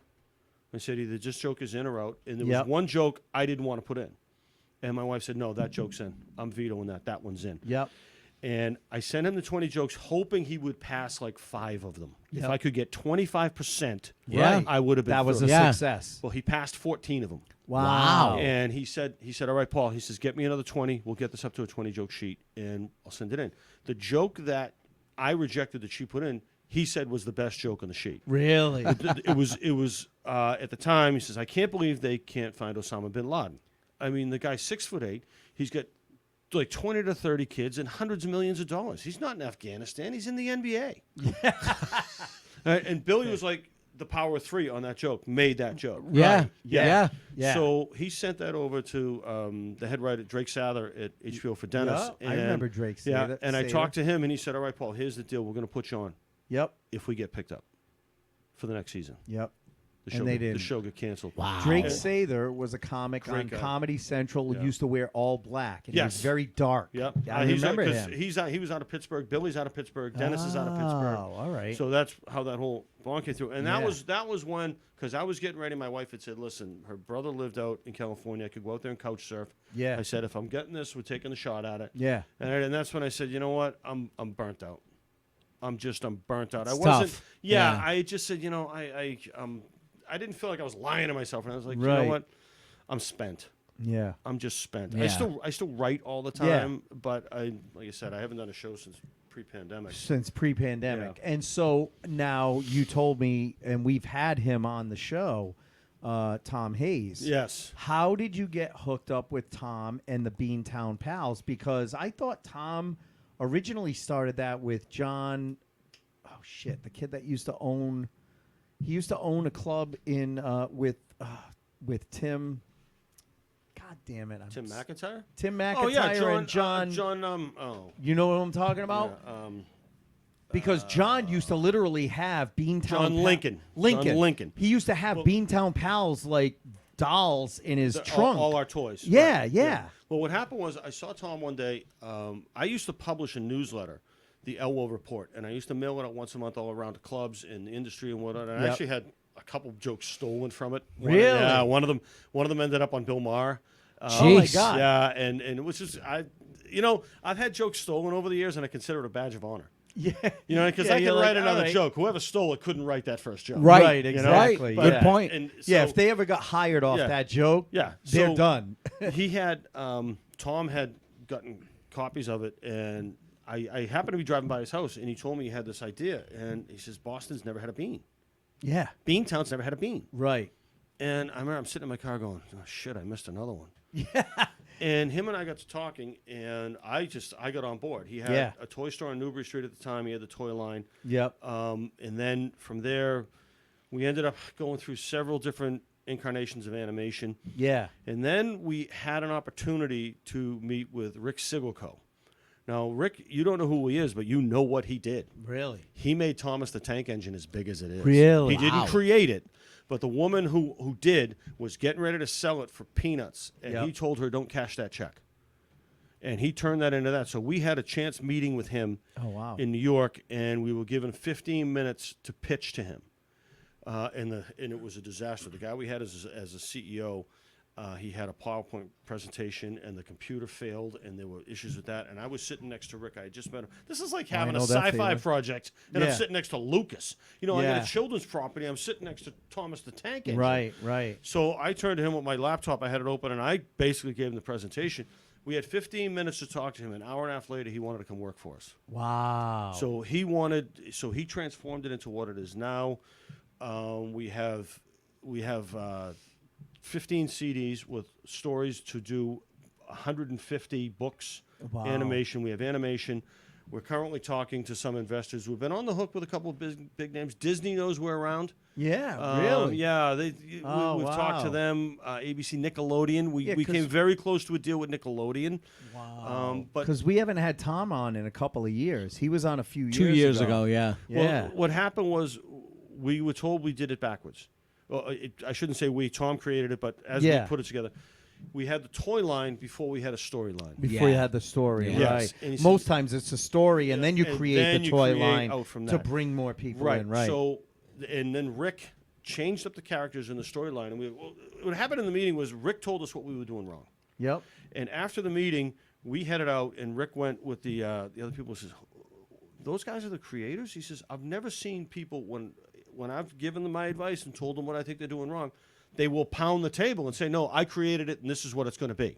Right. We looked at him and said, All right. that's all Thank good you for that. That's Yeah. all good advice. All right, we're taking So he notes. goes, says, I want to do this. And he's been on board ever since. Wow. And we've had several different incarnations. We're in talks with a couple investors right now to try to, because now we have the content. Said you got to have the content. Right. Walmart at one point wanted to put us on the shelves, but he says, as soon as you guys get the content, we'll put you on the shelf. Right. But we can't put you on the shelf next to somebody because nobody knows who you are. Right. The toys- Yeah, you the got to toys get the don't have a content to story. sell it. Right. Now we have all of that. Right. Now we have an amazing portfolio. Tammy Pooler Yes. is she's Yeah. the voice Yep. of Betty. Tom does Bucky. Does the I do some Bucky. of the minor voices. I told him. I said, if you ever need voices, I do a million of them. you- But Ace with- but and if we you wanna bring guys local got people more, with us. But if you guys got more characters, I know it's mostly Betty and Bucky. So, but if Yeah. there's anything you guys need, I'd love to help we you guys want to bring out. local guys with us. Yeah. That's this thing is locally based, and we've gotten that whole it's too Boston centric. Really, was Cheers Boston centric? Right. I think that did pretty I well. think it did okay. Yeah, yeah. yeah. Last Goodwill time I Hunting. Yeah, I think some Goodwill people in Hunting. Iowa went to see that. Not familiar. Not Yeah, familiar. Well, I'll you get know, you some apples then. I was going to say Boston Common, but that didn't do too well. yeah, I was gonna say But that's- it was it funny. wasn't big. It was very funny. That Fuck, show was I great, but loved it just Anthony didn't go. Clark, man. Right. Yeah, Anthony was. He had just exploded onto the scene when I started, and he helped a lot of people. He helped Yeah. me. I wish I could track him down. I wish I could find him. I've Googled him. He's not doing anything. I've heard he's had a lot of problems. Yeah, he's had a lot really? of personal issues. That sucks. Um, That sucks because yeah. he's one of the nicest, sweetest guys in this business. He was hosting one night at Nick's the first time I met him, and I think it was a showcase night, but it was somebody else's night who had a gig, whether it was Noxie's or Kenny's or whoever. Yeah. And I did a set, and he had his night at Stitches. Yep. And after I did my set, he says, "You're coming over to do my show at Stitches." Such and he an was awesome guy. He was always very good to me. Yeah. He's great. He's just ridiculously funny. Yeah. And that's the thing. If you go on YouTube and you Google his name, there's only a couple of clips, There's but nothing. my There's- God, yeah. they're so fucking funny. I mean, we used to constantly quote all of his bits. You know, Oklahoma is Oklahoma okay. is I was okay. Trees are made of wood. They are. They are. And the splash and the the- citrus. yeah. How did you go blind? Citrus. Citrus. He was just So spot silly. On. And, well, no, as far as making it all look spontaneous, Yes. every Yes. show. Oh, and he would literally say, "Folks, I'm sorry for laughing at this joke, but it's the first time I've heard it too." Yeah, and he'd do that always. Every, Yes. every time. Yeah. He And was on Sally- he was on an HBO Young Comedian special with Dave Chappelle. Oh my God. And I memorized both of their sets. Listen, I And went would to re- Italy, and there's the whole problem Swat over there. the baby There's down. the whole problem there where people will literally throw a baby at you, and when you catch it, they steal your wallet. They reach in your wallet. pockets and So everything. I'm and telling steal you right everything. now, if you go to Italy, just someone swat throws you that- a baby, swat it to the ground. swat it to the Just- ground. Just swat it to the ground. I was doing his show at Stitches one Love- night, and Mark Maron went on in front of me. Yep. It was a showcase night. Yeah. So he was. Yeah. He got a standing ovation. Oh my God. Mark Maron. It's Stitches Yeah. on like a Wednesday, right? And Yeah. Mark Maron is that funny. Yeah. He got a standing ovation. And I'm in that. Did you ever work that Stitches room where the green room was right inside the entrance? And you could step onto the stage out of the I never- backstage. The very first, yes, Okay. I did work that Stitches So it has room. that. Yeah. It had that rare 2 or back- 3 times. Had that rare Vinny backstage Favorito entrance. night. Oh, okay. It was a rare club where you could get on stage through a backstage Through the door. backstage You don't have door. to come Yeah, through the yeah. crowd. Okay. So I'm sitting in the back with Tony, and Tony's looking at me, right? Well, Maron's out Maron's there, up just, there. just destroying the place. Yeah. And he peeks out the door, and he goes, "They're all on their feet." He goes, "All right," and he goes, "You're fucked." Right? And so he takes off. So Mark Listen, Maron man, goes, I don't mean he to be goes- the bearer of bad news, but you're fucked. So he goes out. He goes, Mark Maron, ladies and gentlemen. He goes, this next guy, he needs no introduction because he's fucked. Please welcome. Oh, that's awesome. So I went out. I was like, I'd like to thank my opener, Mr. Marin. Yeah. Very good. Oh my And- God. But they were good. It was a good crowd. But Yeah. he was such a sweetheart. He was great. Yeah. He's a beautiful human being. But my Just understanding is don't- he's having struggles. Really? That's Oh, sad. That sucks. Yeah. All right, we've talked about beautiful human beings. Yes. We've Yeah. talked about wow fun moments. Wow moments. We've talked about your amazing career. I mean, you've name dropped so many amazing I've been people. very lucky. No, Yeah, no, but and I don't truly mean that in a good way. And I'm not saying that in a bad Yeah. way. Yeah. You've had As Don Marrero would say, hey, I don't mean that in a bad way. No, you've been lucky enough to work with some amazing comedians, and that's one of the great things about, people that have worked in Boston like we have. We've been blessed to work with some amazing Right. comedians. That's what I love when I see those guys that made it. Yes. I love. I'm there's- not there's jealous I'm never at all. jealous. bitterness, There's no. I'm I'm so the biggest happy. cheerleader for Yes, every I one agree of with them. you. Yeah. But on the flip side of all this huggy, kissy, these guys are amazing, is what we like to call the funny bad gig moment. Yeah. Oh yeah. Yeah. And it's not And if so you've been- funny when it happens. Right. And you said you've listened to some of the episodes. I have, So, and so you know what we're talking Oh, about. I know what's coming. Yeah. Yeah, it's Yeah. that one that makes you think, working with sheet metal's not that bad of a career. Yeah, it's what made you say. Maybe I should go think I'm back gonna even go back to the earlier union. than I think. Yeah. But down the line, you're hanging out with some of these guys, and they're telling their bad gig story, and you're like, really? You think that was bad? Listen to this one. Okay, I've got two. Oh, yeah. Okay. Oh, I love when I've they got have more two than of one. them. Okay, but both of them are spread out over two different shows, Okay. Yep. and one of them is spread out over two different states. All right. Okay, so this is how crazy this guy. You got and listen, and I got to say this. I got to compliment you guys. I'm a total newbie to podcasts. I've only Yeah. been listening to podcasts for like 2 weeks. Really? And I was listening to Joe when he had Gavin on and he had Lenny on. Yeah. And Great those are great podcasts. Yeah, Yeah, and I did a Google search absolutely. for Kenny Rogerson, and you guys had it on. Yeah. And I was like, oh, and that's how I discovered you guys. And Yeah. So since then, I've been, listening to all of them, Thank and taking you. them in. Thank And, you. No, you guys do a great job. Thank you. Just being here to be able to reminisce about what we've done. It's fun. That's what it's So about. fun, It's isn't And that's so what we great. tell guests. Yeah. It's just about a hang in the Yeah. green room, Yeah, you know? Yeah, again, I'll say it, I played in the pros. Yeah. I You made it did. in the big leagues. You did. So you guys, and it's funny, one of the gigs is one that comes up all the time, you guys. Sackett's Harbor, the Lake Ontario Playhouse. Okay? All He right? played it. I didn't. Did you but stay he upstairs? Oh, yeah. Oh, yeah. Oh. Yeah, in the Metal Stud Jail. yes. Yeah. Yes, thank you. Okay, so I did a weekend up there. It was the only time I worked there. Yeah. The opener was this kid from Philadelphia. I don't remember his name. He was good. Oh, you had the better room then if you were the headliner. Yeah, I was closing. Yeah. So, yeah, I You had sheetrock on your walls.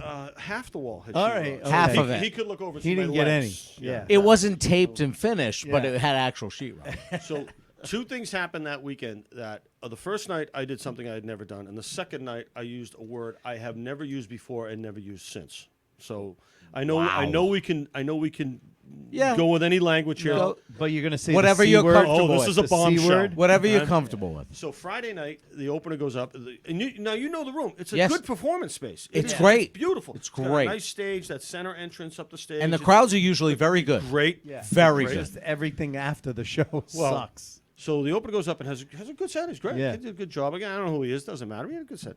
So I go up and I'm about 10 minutes in, and it's great. The volunteer fire department alarm goes off across the street. And Half the the room crowd. turns inside out. Because half the crowd Yes, is and volunteer they're trying to firemen. finish their drinks as they're going. I mean, and they're leaving all their wives and girlfriends Yes, behind. yeah. And the whole thing is, and I'm just like, oh, this is, and this was the first, the only time I actually stole somebody else's material, borrowed it. Yeah. Tony V. Yep. had a great bit that popped into my head. He says, I'd never want to live anywhere with a volunteer fire department. Yes. I hate know the that idea joke. of me being on fire and other people making phone calls. Yeah. He's like, well, are you going to go? Are you going to go? I'll go if you go. Well, who is it? It's Tony. Oh, he owes me money. I ain't going. So I did that bit in the room, and they're gone. The room, and I said, you know what? I said, ladies, don't worry. They're going to be back here in about 15 minutes. They're going to have to put me out Yeah. because I'm going to I'm go up gonna in be up flames in like you would. flames. And it did. And it was just the circumstances of the show. It did the best I could. Nursed through it. It was Yeah. crazy. So then Saturday night. That's I'm like, Saturday night will be better. So Saturday night.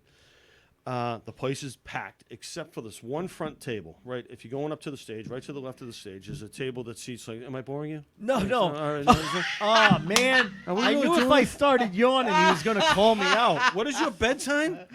Now. It's the bourbon. It's the goddamn bourbon. Yeah, I'm sorry. I may have 3 more of these. Yeah, This is all good. right. So, All right. Well, so the table you is, yawn all the time. I yawn once. yeah, during me. Thanks again. Yeah, it took me to make you yawn. Your buddy. All right, Thanks, Aceto. I'm You shutting, bring on. I'm shutting my mic off.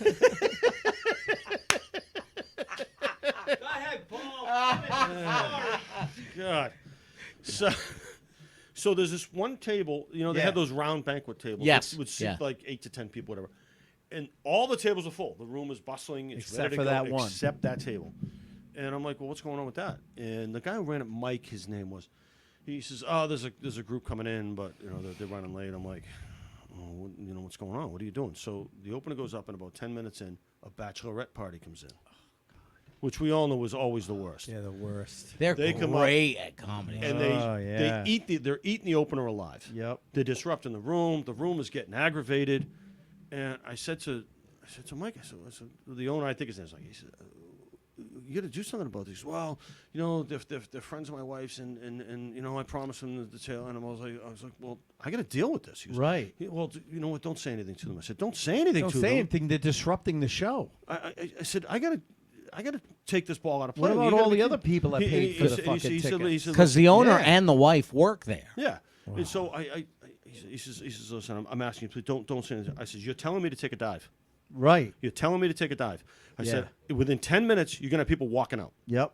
Okay? If I go up there and do as you Because tell you're you, catering okay? to that one Right. table, And I'm telling fucking the rest you of the right now, people. the first table that says Yeah. they're walking out, I'm Yeah. all bets are off. Yep. Right. So I go up and I'm trying to work the room, and this table's just, and I'm just completely ignoring them. I'm working the other side of the stage. Yep. And it's going nowhere, and I am just aggravated. And this table in the front, they give that whole, come on, you want to get out of here type thing. I says, hold on. You guys kind of had enough. Yeah. Yeah, this is. I remember the guy said, yeah, this is bullshit. This is. I said, you want me to take care of this? Yes. Hold on.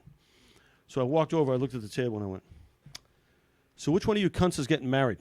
And the place went bananas. The place went crazy, right? And I walked back to the other table. I says, how was that? Right? And now the whole crowd. Now the is whole just, rest whole of the crowd crowd. is there cheering Because me you on. got the rest of the. We've Yeah. talked about Yeah. this so many times.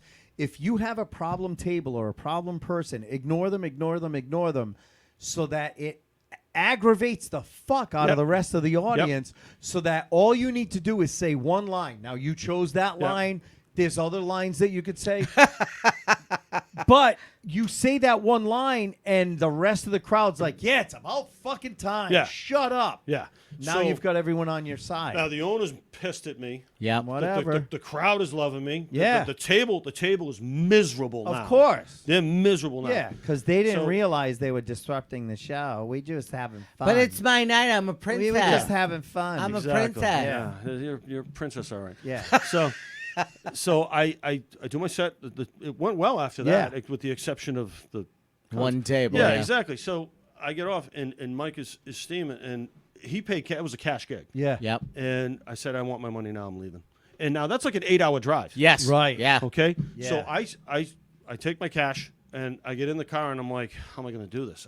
I can't. And I'm not going to spend a chunk of my money on a hotel room somewhere. Right. I get on the New York Thruway. I stopped at every rest area and napped. I listened to Norm Nathan coming home on BZ overnight, and I got home. on that one. Yeah, I was like, Wow. and for some reason he never had me back. Well, because he books a lot of people there, so he probably got too busy. Yeah, you must have fallen Probably got out too of the busy. rotation. Now, You'll get a call from him next week. Yeah. I hope he calls me. I'll put Yeah, him- right. So, the big story. Now, you may have heard this story from other people. You remember Stevie D's Comedy Tonight? Yes. Up in Middleton. Yeah. So they did. I gotta freshen up for this. That was an Now, old time This show. takes yeah. place over a couple of months. Yep. Two different states. gigs, 2 different states. Okay. Okay.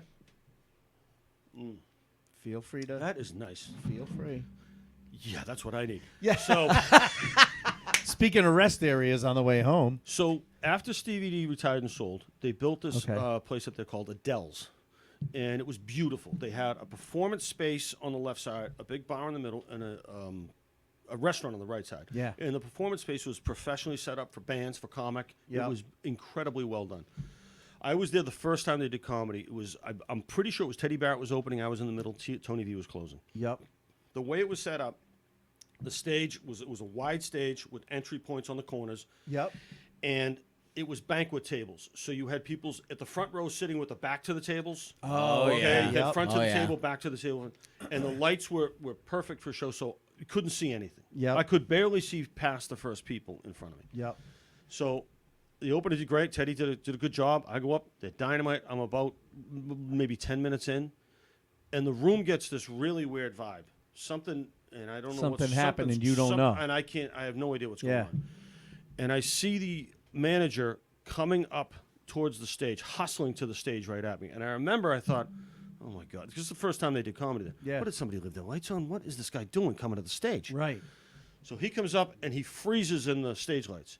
And he looks at me, he looks at the crowd, and he goes, find out if there's a doctor in the house.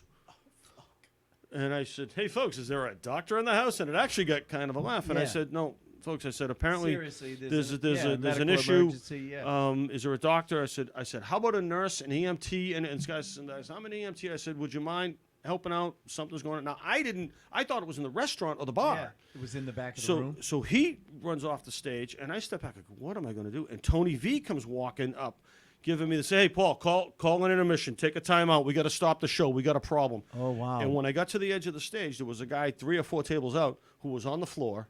And I don't know if they were doing CPR on him or they were beating on him. Or Holy whatever. shit. Okay, and there was a cop, a Middleton cop who was on detail working there. So he had already called the ambulance. He already put the call in. Right. And to the right side of the stage in the room, there were big banquet doors for evacuation doors.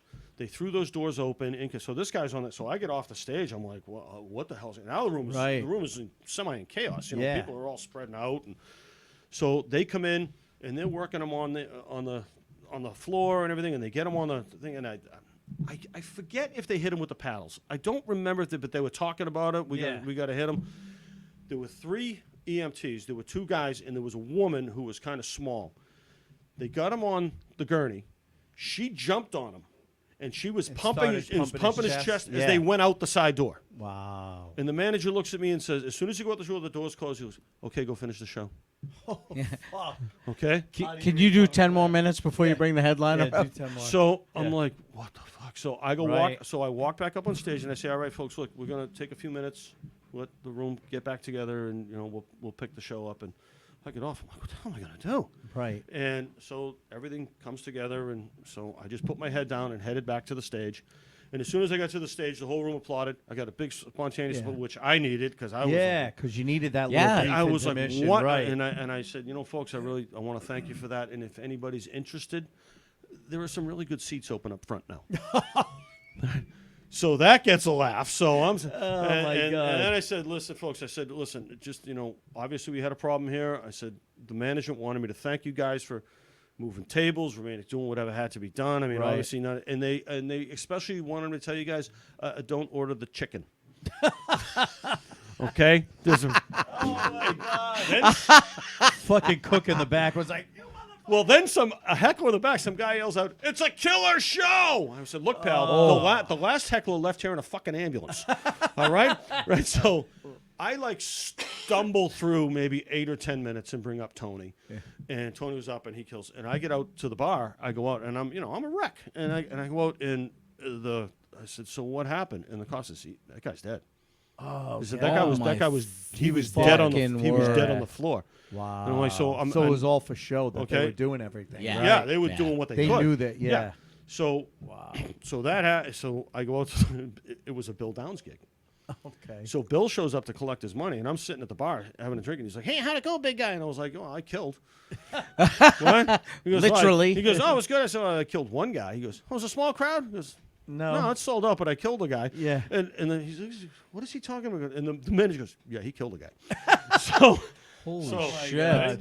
Now that was in early '94. So Yep. May of '94, I'm working at the Tropicana in Atlantic City. Yep. And now my parents my father had come to a show, my mother had been to a show, and they had never been to Atlantic City. And down there they give you a condo, And I said, why don't you guys come down for the week? And my mother had cancer. She had been sick, but she beat it, and she came down. And my father, they brought a wheelchair so she wouldn't have to walk as far. Yeah.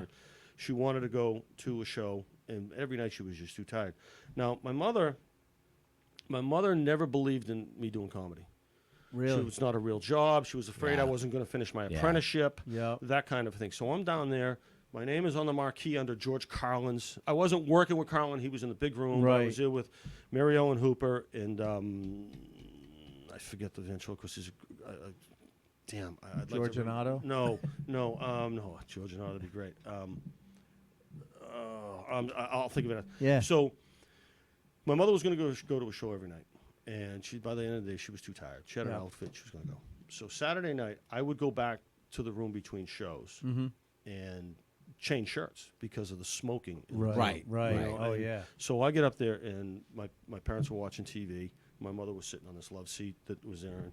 And we talked a little bit. And just before I left to leave to go do the second show, my mother says, hey, Paul, this is okay what you're doing. I said, what? What are you talking about? She goes, this comedy thing, this is okay. And I stood there stunned. And I walked out, and I stood in the car, and I was like, I don't believe it. She just gave me a blessing. Right. I don't believe it. And I went down, and I had one of the worst shows of my life. Really? Wow. She died the next morning. Get out. That morning, she woke us up thinking she was having a heart attack. It was a blood clot issue, and the ambulance got there, and she was gone really quick. Oh, my God. Now, this is where it comes together. Those two stories went across the country, and when it got to L.A., the story was I was on stage in Atlantic City, and my mother died in the audience. Oh, my God. Are you kidding? No, that's they what- combined the two Yes. shows. You know, you send a story around the room. When the I game met of my telephone. wife, that's what she had heard. Really? So I was doing a show at Nick's, and a guy I had worked with before down in Grand Cayman, Mike, I think it was Mike Rivera. He was in town, and I hadn't seen him since the Grand Cayman gig. So I'm on stage at Nick's, and at the old Nick's, with the high stage. The high stage. You could see the back of the room. You Yeah. couldn't Right. see the people in the middle of the room, but you could see the back of the room. Right. And I see him come in. I'm like, there's Mike. And he's got this look of absolute horror on his face. And I show went whatever, and I get off. I'm like, hey, Mike. He's like, I can't believe you're still doing this. I said, well, I'm not that bad. What are you talking about? Killed your mother. You in a killed your show. mother. Yeah, that was the story that he had heard. That's what I was thinking. Oh, and he's Oh, he's my heaping God. the sympathy on me, and I'm like, no, that's not what happened at all. All right. my- That's the title of the episode. Paul Elwell, he kills Kills on his stage.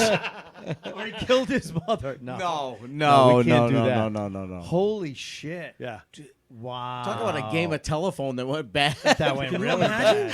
No, I can't. Yeah, and I had heard, like I said, I heard that from a couple of people. Like, oh, and I kind of love it. It was like, yeah, my mother got her revenge on that one. Yeah, right? Yeah. Hey, I was so fucking funny. I killed my own mother. Yeah, you know what? Don't fuck with God. me. I'll kill my own mother. Oh, my God. Yeah. Holy shit. Yeah. So what can we promote for you? Beantownpals.com. Okay. Would be great. Yeah. We're trying to. It's a children's property. Yep. We have animation. We have several books written. The first one is up on Amazon now. The first of 15 albums that we've done. We've got all the CDs done. Are in the process of being uploaded to Yep. the various outlets. Awesome. And you can just send us some good karma. The more people that can follow us on social media, on Facebook and Twitter and Instagram, always helps. Like I said, we're in talks with some people who are really interested in helping us. That's awesome. Good. And that can really help us along. Would be appreciated. I don't have any. What's the website again? Beantownpals.com. Beantownpals.com. I'll put that in the show notes so anybody listening can just click on that and go And there. you guys, if you go back and listen to the episode with Tom Hayes from a few years ago, you'll learn a little bit he more talks about about it how as that well. whole concept came about, how he came about with it, and yeah, he's such an awesome guy too. Tom's good, yeah. and we, him and I could do a show down here just on the adventures we've had doing this. The It, places, yeah. well, We the should places definitely we've done, get you and the guys people back on. the people that we've had to deal with, and the adventures we've been on, and trying Yeah. to cross the Canadian border. Oh my God! Well, if you guys, when you guys get signed with someone, we'll definitely have you back. Yeah, have you on. back That'd on be to great. promote Both of you it. guys Love to to come on Love and, to. and talk about the future of it. yeah, we'd love that. That'd be That'd be awesome. because when when we get to a low point, which we've been to several, we've been at this for almost 12 years. Right. We get to that low point, and we'll sit there and we'll start talking. Remember that time at the ice cream place? We're like, oh Yeah, my God, right. oh. Wait until we know. write this book. This book is going to be a doozy I after know. this thing goes. That'll And be we're great. at a tipping point. We're at Yeah. a tipping point, and Yeah. it's Good. Every overnight sensation takes 10 years. It's and we've been highs. at it. It's highs and lows. You know, I wrote a children's book late last year, published it, got a lot of heat, and then all of a sudden it's been quiet, and now I'm starting to reach out to libraries and schools to do book readings and stuff like that to get the word out. But when you self-publish, I don't have a big publisher behind me to promote it. So, and it's funny because I have a friend who wrote a children's book, but he's a big-time lawyer. He knew a lot of people, so he got hooked in with a publisher. So he's all over the place with his book. Yeah. It's ups and downs nonstop. Well, what you guys, know? I said this in the beginning, I'm a newbie to podcasting. You guys have just brought back such a flood of memories and the awesome. people that we worked with and all the people you've had on. And Boston comedy is such a mecca. New England is such a mecca for It is. comedy. And there's so many untold stories. Yeah. And you guys are doing it, and Thanks. it's fantastic. It's No, Thanks, we man. we We appreciate really- that. And Martin yeah. Olson said the same thing when we had him on. He was the piano player at the Ding Ho back in the day, and he said, "You guys have this collection of Boston comedy history that's just Yeah. really awesome." And And because we've got other guys that we haven't had on that we'd like to get on. we It's want to just- continue to build that history because Yeah. Boston has such New England in general New England. has such a Yeah. rich history when it comes to comedy. Well, thank you so much for having me on. Cause No, we appreciate it. I'm somewhat removed from the scene, and it's great to go back and revisit these That's things and to see awesome. it all, to see it all being presented from guys that you've had on. And I listen to at least two of them every day. Awesome. That's awesome. I'm gonna We listen to really them all. appreciate Yeah. it, man. Well, great episode. We want to Yeah. thank again. I pulled out his business card. Peter Baker, one of the partners From at the- Litchfield Distillery. Since this is almost over, Yeah, go ahead. I'll join Go in. ahead. You Just my wife is watching right now, going, "Oh, a really, really here it good, comes." Here a he goes. really good single malt American whiskey. Yeah. They distill it right in Litchfield, Connecticut, and it's really tasty. They got some others that they do there as well, and really appreciate the bottle that they have for us here. And Paul, excellent man, phenomenal having you on. So much tonight. fun. So much Phenomenal fun. having you on Yeah. tonight. And we will. You We'll want to take the definitely- cap off that before you pour it? you wanna Yeah. take the Oh cap my God. off. You, Oh. you know. I thought Ace, my He hasn't buddy, even my had friend, as much as us. No, listen, folks. would have taken care of me, we but really, no. we really appreciate everyone who listens. Again, if you can, give us a 5-star written review wherever you listen to podcasts. It really does help more people find the show when Yes. they punch in.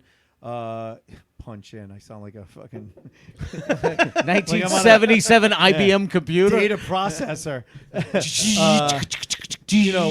When people look up comedy podcasts, if there are more 5-star written reviews, it really helps us get up there on the algorithms. It helps more people find us. So please do that. Again, you can go to what is it? Buy us a coffee.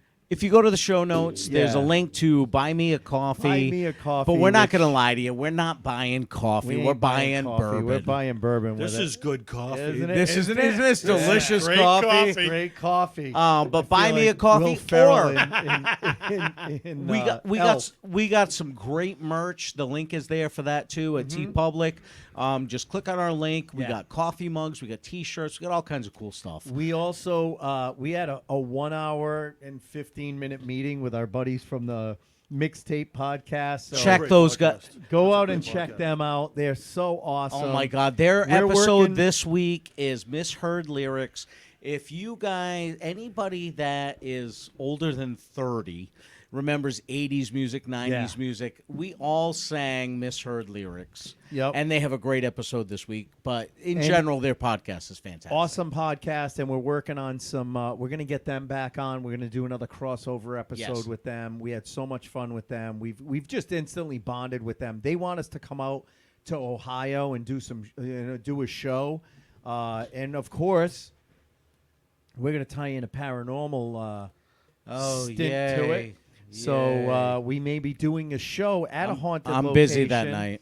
and then doing an actual investigation. So Yeah, I'm busy that night. And listen, folks. No, you're not. Because listen, folks. Guess what? Yeah, you can't even do it. Here's the other thing, folks. All right. Here's the other thing, folks. It's almost Scottober. and we are lining up great month of guests, of investigations. We're going to have the information and the data from our Conjuring House investigation. Yes.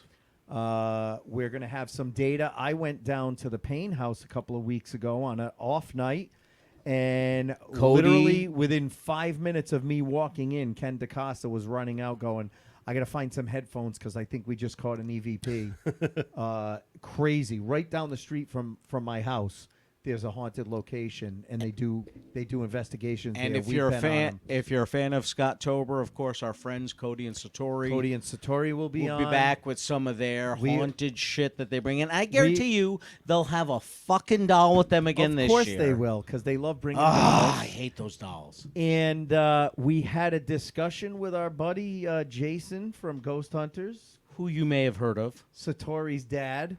We'll call him Satori's dad, but Jason Yes. Hawes from Ghost Hunters. We're going to try and get the folks from he's working on trying to get some of the folks from Ghost Hunters to come on, even if they're remote, and we'll talk a little bit about that. And then we've got a guy coming on who does haunted cemetery tours down in Newport, Rhode Island, who we're working on getting on for Scottober as so well. So be another fun Scottober this year. it will be Really and, fun Scottober. And of course, we will have our co-host Tom Stewart. Tom Stewart, And who- check out his podcast, Exactly. My Paranormal Story, where he tells stories from his actual paranormal investigations. And he's given us some shout outs. He actually did Yeah. one from the Payne House Yeah. that you know. Folks, that's all the promotions we got. Please continue to listen, continue to tell a friend about us. It's the best way to grow the podcast, and we promise you we will keep coming with great guests.